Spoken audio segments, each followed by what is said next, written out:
Series के start में एक रैट भाग रहा होता है। कुछ लोग उसके पीछे लगे होते हैं। वो उनसे बचने के लिए अपनी पावर यूज करता है और फ्लाई करके वहां से भागने लगता है, मगर वो लोग अटैक करके उसे नीचे गिरा देते हैं। अब वो लोग उसके इर्द गिर्द घेरा डाल लेते हैं। दरअसल उस रैट के पास एक एंशियंट स्टोन यानी प्राचीन पत्थर था, जिसे हासिल करने के लिए वो लोग उसका पीछा कर रहे थे। खुद को बेबस पाता देख के वो खुद को सेल्फ डिस्ट्रक्ट कर देता है, जिससे वो खुद और बाकी सब डिस्ट्रॉय हो जाते हैं और पत्थर एक पहाड़ी के नीचे चला जाता है। अब कहानी आगे बढ़ती है, जिसमें हमें एक लड़का लिन डोंग और उसका फादर लिन शाओ दिखाया जाता है। लिन शाओ एक बहादुर योद्धा था, जिसने अपनी पावर से पूरी लिन फैमिली का नाम रोशन किया था। मगर जब से उसे फैमिली टूर्नामेंट में शिकस्त हुई, तब से लोगों ने उसका मजाक उड़ाना शुरू कर दिया। इस हार का सबसे बड़ा असर उसके बेटे लिन डोंग पे पड़ा।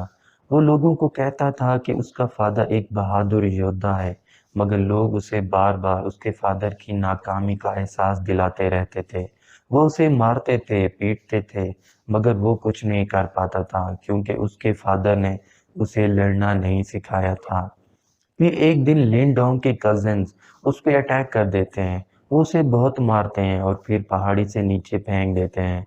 वो नीचे एक चट्टान पे गिर जाता है। उसके जिस्म से खून निकलने लगता है और चट्टान के नीचे चला जाता है। उस चट्टान के नीचे वो पत्थर होता है। अब जैसे ही लिन डोंग का खून उस पत्थर पे पड़ता है, वो चट्टान टूट जाती है और लिन डोंग नीचे पानी में चला जाता है।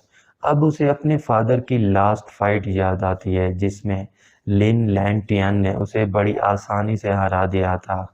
लिन डोंग बचपन से ही अपने फादर की बेइज्जती का बदला लेना चाहता था, इसलिए ये सब याद करके वो पानी से बाहर निकलने की कोशिश करता है। तभी उस पत्थर से तेज रोशनी बाहर निकलने लगती है और अगले ही मोमेंट लिन डोंग जमीन पे आ जाता है।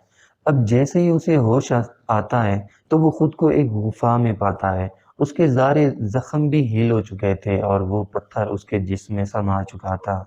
अब वो अपने घर चला जाता है। उसकी एक बहन थी जिसका नाम किन टैन था। अपनी बहन से बातें करने के बाद वो सो जाता है। अब उसे एक ख्वाब आता है। ख्वाब में वो उस पत्थर की दुनिया में पहुंच जाता है। वहां उसकी परछाई आ जाती है। वो उसे मार्शल आर्ट यानी लड़ना सिखाती है। लिन डोंग को लड़ना नहीं आता था, मगर वो ये सब एक ही ख्वाब में सीख लेता है। अब अचानक उसकी आंख खुल जाती है। उसके कजिन उसकी बहन को तंग कर रहे होते हैं। वो भाग के अपनी बहन के पास पहुंच जाता है। लिन शैन उस पे अटैक कर देता है, मगर वो खुद को उसके पंच से डिफेंड कर लेता है। अब उसे यकीन हो जाता है कि उस पत्थर की पावर रियल है और जो ट्रेनिंग उसने ख्वाब में की थी, वो भी हकीकत है। अब लिन डोंग का लेवल बढ़ जाता है। वो टेम्पर्ड बॉडी स्टेज 4 पे पहुंच जाता है। सिर्फ यही नहीं, वो इको फिस्ट के 7वें स्टेज को भी अनलॉक कर लेता है। अब दोनों फाइट कर रहे होते हैं, तभी लिन होंग बीच में आके उन दोनों को रोक लेता है। दरअसल लिन होंग लिन चैन का बड़ा भाई था और वो भी अपने छोटे भाई की तरह लिन डोंग का मजाक उड़ाता था। सिर्फ यही नहीं, वो लिन डोंग को धमकी देता है कि वो फैमिली टूर्नामेंट जीत के उसकी बहन से शादी कर लेगा। ये सुन के लिन डोंग बहुत गुस्सा हो जाता है और उनकी ये बातें लिन शाओ सुन लेता है। अब लिन शाओ लिन डोंग की ट्रेनिंग शुरू कर देता है। वो उसे मार्शल आर्ट्स की सभी टेक्निक सिखाता है ताकि वो उसकी तरह बहादुर बन सके। इसी बीच किन टैन की बॉडी से अजीब सा धुआं बाहर निकलने लगता है, जो दरअसल एक चिलिंग कोल्ड थी। अब जैसे ही लिन डोंग का हाथ उसकी बॉडी पे टच होता है, वो चिलिंग कोल्ड उसके हाथों में ट्रांसफर होने लगती है और वो उसे एक मोती की शेप में बदल देता है, जिसे किन टैन एक नेकलेस बना के अपने गले में पहन लेती है। इसके बाद लिन डोंग अपनी ट्रेनिंग जारी रखता है ताकि अपना लेवल बढ़ा सके। अब फैमिली टूर्नामेंट का दिन आ जाता है।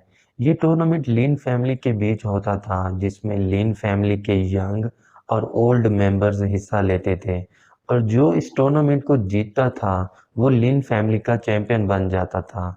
अब टूर्नामेंट शुरू हो जाता है, मगर लिन डोंग अभी भी अपनी ट्रेनिंग में बिजी होता है। लिन होंग अपने छोटे भाई लिन चैन से फाइट करता है और उसे आसानी से हरा देता है। क्योंकि लिन डोंग अभी भी वहां नहीं पहुंच सका था, इसलिए उसकी जगह किन टैन लिन होंग से फाइट करती है, मगर वो भी उसकी पावर के सामने टिक नहीं पाती। ग्रैंडफादर लिन होंग को टूर्नामेंट का विनर अनाउंस करने वाला होता है, तभी लिन डोंग वहां आ जाता है। वो इस अनाउंसमेंट को रोकता है और लिन डोंग के साथ फाइट करने का कहता है। ग्रैंडफादर उसकी रिक्वेस्ट कबूल कर लेता है। अब दोनों एक दूसरे के साथ फाइट करने लगते हैं। लिन डोंग टेम्पर्ड बॉडी की 6 स्टेज अनलॉक कर लेता है, और यही नहीं, वो पहले सबको इको फिस्ट की 9th स्टेज और फिर 10th स्टेज दिखाता है, जिसे देख के सब हैरान रह जाते हैं।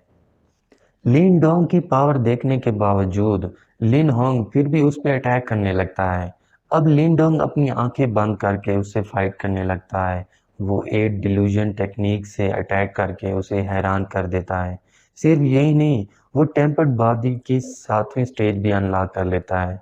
अब वो उसे कहता है कि तुमने इतने सालों से मेरे फादर का मजाक उड़ाया, मेरी बहन को तंग करने की कोशिश की, मुझ पर जुल्म किया और मुझे गालियां दी, लेकिन आज मैं तुमसे इन सब का हिसाब लूंगा। ये सब कहने के बाद लिन डोंग अटैक करके उसे स्टेज से नीचे गिरा देता है। लिन होंग अपनी हार स्वीकार कर लेता है और ग्रैंडफादर लिन डोंग को इस टूर्नामेंट का विनर अनाउंस कर देता है। अब ग्रैंडफादर अपने बेटों को बताता है कि लिन फैमिली की तरह दो और ग्रेट फैमिलीज भी हैं, जिनका नाम ले फैमिली और शाये फैमिली है। वो उनकी सपोर्ट हासिल करना चाहता है ताकि जब भी हम पे कोई खतरा आए तो वो हमारी हेल्प कर सकें। मगर ये सब इतना आसान नहीं है। इसके लिए सबसे पहले उन्हें हंटिंग टूर्नामेंट जीतना होगा। हंटिंग टूर्नामेंट ले फैमिली और लिन फैमिली के बीच होता था, जिसमें दोनों फैमिली के मेंबर्स हिस्सा लेते थे। अब सब टूर्नामेंट की जगह पे पहुंच जाते हैं। वहां रेजिंग डोजो ब्लेड के मेंबर्स भी आ जाते हैं और उस टूर्नामेंट में पार्टिसिपेट करते हैं। उनका एक साथी वो युन लिन डोंग को अपनी तरफ बुलाता है। वो उसके कान में कुछ कहता है। वो सुन के लिन डोंग वहां से भाग के चला जाता है। इसी बीच एक लड़की किन टैन को थप्पड़ मार देती है। वो उससे उसका नेकलेस छीनने की कोशिश करती है, मगर लिन डोंग वहां आ जाता है। वो उस लड़की को जोर का थप्पड़ मारता है। तभी उसका हस्बैंड ले आर लिन डोंग पे अटैक कर देता है। दोनों एक दूसरे से फाइट करने वाले होते हैं। तभी उस टूर्नामेंट के जजेस उन्हें रोक लेते हैं। अब टूर्नामेंट स्टार्ट होने लगता है। जज उन्हें टूर्नामेंट के रूल्स बताता है, जिसके मुताबिक जो भी फायर टाइगर की फ्लैग ले आएगा वो इस टूर्नामेंट को जीत जाएगा, और अगर फ्लैग एक से ज्यादा हुई तो इसका फैसला 1-on-1 मुकाबले से किया जाएगा। अब सब फ्लैग को ढूंढने लगते हैं। एक फायर टाइगर ले फैमिली पे अटैक कर देता है। लिन डंग और किन टैन ये सब देख रहे होते हैं। तभी वू यून अपने मेंबर्स के साथ वहां आ जाता है। वो उन्हें एक डील ऑफर करता है कि अगर वो एक साथ मिल के उस फायर टाइगर पे अटैक करें तो आसानी से उसे हरा के उस फ्लैग को हासिल कर सकते हैं। लिन डोंग को ये आइडिया बहुत पसंद आता है और वो उन्हें अपनी टीम में शामिल कर लेता है। अब दोनों टीम्स मिल के ले फैमिली के मेंबर्स पे अटैक कर देते हैं। उनका ध्यान भटकाते हुए वू युन फायर टाइगर की पूंछ काट देता है और उस फ्लैग को हासिल कर लेता है। ये देख के ले आर उस पे अटैक कर देता है। वू युन फ्लैग लेके वहां से भागने लगता है। तभी ले आर उसे अपने जाल में फंसा लेता है। दरअसल ले आर ने ये जाल फायर टाइगर के लिए रखा था, मगर इसमें वो फंस गया। इसी बीच लिन डोंग भी वहां आ जाता है।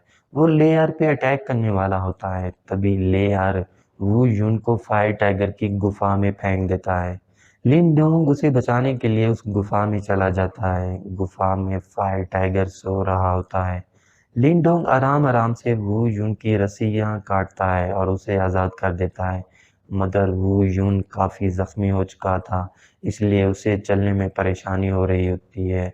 तभी वो यून की जेब से एक तीर बाहर निकलता है और सीधा फायर टाइगर के पास जा गिरता है, जिससे वो फायर टाइगर जाग जाता है। अब ले आर उस फ्लैग को लेके जजेस के पास पहुंच जाता है। वो उन्हें बताता है कि लिन डोंग और वू युन फायर टाइगर से फाइट करते हुए मारे गए। ये सुन के ग्रैंडफादर बहुत परेशान हो जाता है। तभी लिन डोंग और वू युन वहां आ जाते हैं। ले आर उन्हें देख के हैरान रह जाता है। वो कहता है कि भले ही तुम दोनों बच गए, लेकिन फ्लैग अभी भी मेरे पास है, विच मीन्स मैं ये टूर्नामेंट जीत चुका हूँ। लिनडोंग कहता है कि भले ही तुम्हारे पास फायर टाइगर की फ्लेक है, लेकिन हमारे पास उसके 2 बेबीज़ हैं। अब हमें पता चलता है कि गुफा में फायर टाइगर उन दोनों पे अटैक करने वाला था। तभी अचानक उसकी डेथ हो जाती है। उसके 2 बेबीज़ थे जिन्हें वो सबसे बचा रहा था। उनमें से एक लिनडोंग और दूसरा वू युन ले लेता है। अब क्योंकि तीनों फैमिलीज़ के पास एक-एक फ्लैग थी, इसलिए इस टूर्नामेंट का विनर डिसाइड करना बहुत मुश्किल हो रहा था। वू युन काफ़ी ज़ख्मी हो चुका था, इसलिए वो फ़ॉरफिट कर लेता है। अब मुकाबला ले फैमिली और लिन फैमिली के बीच था। ले बाओ एक बेट लगाता है कि अगर वो इस फाइट को जीत गए, तो लिन फैमिली बेबीज़ को उनके हवाले कर देंगे और अगर वो हार गए, तो वो आयरनवुड विलेज उनके हवाले कर देगा। ये सुन के लिन डोंग उसका चैलेंज एक्सेप्ट कर लेता है और इसके साथ ही ये एपिसोड्स यहीं पे एंड हो जाते हैं। तो दोस्तों अगर आपको इन एपिसोड्स की एक्सप्लेनेशन अच्छी लगी हो तो चैनल को सब्सक्राइब और वीडियो को लाइक ज़रूर कीजिएगा। और अगर आप चाहते हैं कि मैं आगे के एपिसोड्स को एक्सप्लेन करूं तो कमेंट करके ज़रूर बताइएगा। Thank you.